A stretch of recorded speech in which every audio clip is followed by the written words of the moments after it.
We had a safety meeting months prior to the actual event of the surgery incident. And in that meeting, we start every meeting off with a safety concern or safety example.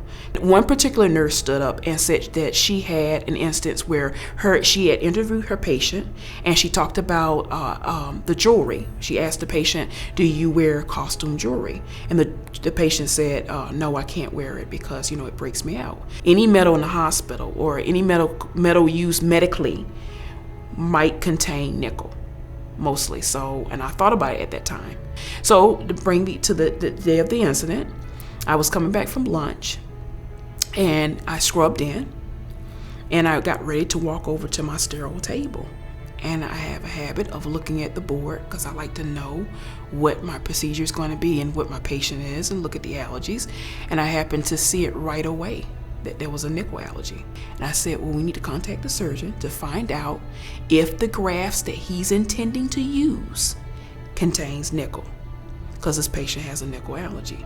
And I know that the grafts contain nickel, but I know there's one exception. So she went to the phone, she called the surgeon, she asked him questions about the patient, do you know the patient has nickel allergy? He replied, yes. And she said, well, Roshanda said that the grafts contain nickel. To make the long story short, the grafts, the representative of the grafts that we were intending to use was contacted, and he then did confirm that the grafts did indeed contain nickel, and the whole process just kind of stopped from there. We have an innate calling when you adapt yourself into the medical field, and that is it's an implied oath that you are to treat every patient like yourself or one of your loved ones.